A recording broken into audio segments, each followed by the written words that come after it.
మొత్తం సినిమా అంతా అక్కడ మెరిపించారు. మామూలుగా బాబు కోసం అయితే ఒకసారి అయితే చూడొచ్చు, కానీ అచ్చా చూడండి చెప్పలేం కానీ దాని కొంచెం బెటర్ సినిమా అంతే కానీ బ్లాక్ బస్టర్ సూపర్ హిట్ అనేది చెప్పలేము నేను. సో మహేష్ బాబు గారు అయితే మాకు చాలా యాక్టింగ్ లో చాలా వేగంగా చూపించారు. ఒక మాస్ బీట్లు ఉన్నాయి, ఆ స్త్రీలతో అక్కడక్కడ చిన్న చిన్న బీట్లు అయితే బాగా చేస్తారు, అక్కడక్కడ బాగున్నది. కానీ టోటల్ గా చెప్పుకోండి ఒక యావరేజ్ మూవీ అన్నారు. Mahesh Babu look direct delivery మొత్తం టోటల్ కొత్త మహేష్ అయితే చూపించారు ఆయన అన్నట్టుగా. బట్ ఏదైతే గట్టిగా కొడతానో నాగవంశీ గారు బాహుబలి రికార్డు దగ్గర చేసి పెడతా అన్నారో దానికైతే ఏ మాత్రం సంబంధం లేదు. అసలు మామూలు రికార్డ్స్ కూడా మన బాబు రికార్డ్స్ కూడా సరిగ్గా వస్తాయో తెలియదు.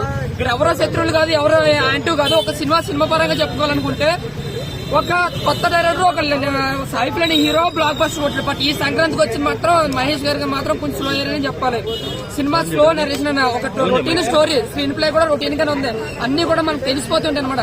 ఏదో ఎమోషనల్ గా టచ్ చేయాలి, ఎమోషనల్ గా తల్లి కొడుకు మీద టచ్ చేయాలని చెప్పి ఏదో ఎమోషన్ తీసి ట్రై చేస్తారు. అవి కూడా పెద్దగా ఏం వర్కౌట్ అవ్వాలి. బట్ అక్కడక్కడ bass beats mass Babu acting, Mahesh Babu acting and dialogues కొన్ని చోట్ల చాలా కొత్తగా అనిపించింది నాకు. సాంగ్స్ కూడా కుర్చీ మడత పెట్టిన సాంగ్ అయితే మాత్రం చాలా చాలా డాన్స్ అయితే తిరగదీశాడు. కామెడీ కూడా పర్లేదు అన్న, కామెడీ కూడా బాగానే ఉంది. బట్ సినిమా మెయిన్ థింగ్ ఏంటంటే ఒక రొటీన్ వేలోనే పోతుంది సినిమా. అక్కడక్కడ కొంచెం ఎంగేజ్ చేసిన ఒక యావరేజ్ మూవీగానే చెప్పొచ్చు. కానీ బాబు ఫ్యాన్స్ కి అయితే ఆయన అలా చూసి చాలా పిచ్చి పిచ్చిగా ఫ్యాన్స్ అయితే ఫీల్ అవుతారు. స్టోరీ ఏంటంటే ఒక రొటీన్ స్టోరీ, మీరు చిన్నప్పటి నుంచి చూస్తున్న ఒక రొటీన్ స్టోరీ. అందులో ఒక రాజకీయాలు ఎలా జరిగితే పక్కన తండ్రి కొడుకు ఎలా చేస్తారు అన్నదే చూపించారు తప్ప ఏదో కొత్తదనం లేదు. ఏ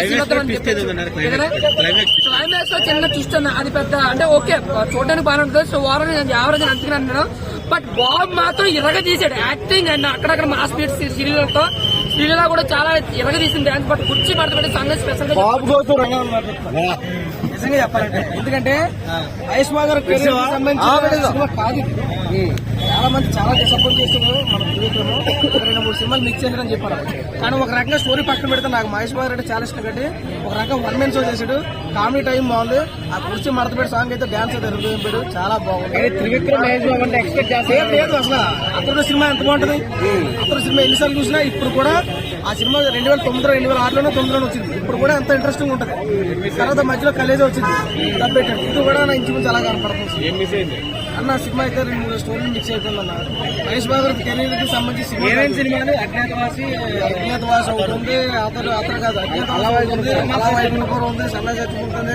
అదే బిల్డింగ్లు, అదే మనుషులు, అదే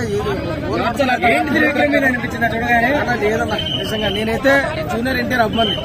కానీ నాకు నిజంగా మహేష్ బాబు అంటే చాలా ఇష్టం, చాలా అంటే చాలా ఇష్టం. కానీ మహేష్ బాబు సినిమాకి తగ్గ చాలా డిసప్పాయింట్ చేసాడు. కానీ బాబు కోసం చూడొచ్చు. ఇక తిరగలేదు బాబు కలిసి ఇప్పుడు ఈ సినిమా ఉన్నా లేకపోతే అది పెద్ద కామెడీ వర్కౌట్ అయింది. కామెడీకి అయితే పేరటం ఎక్స్ట్రాడినరీ కామెడీ బాబు అయితే ఇందులో. కామెడీ పరంగా 1 man షో చేస్తాడు సినిమా. ఒక మదర్ సెంటిమెంట్ సంక్రాంతి అయితే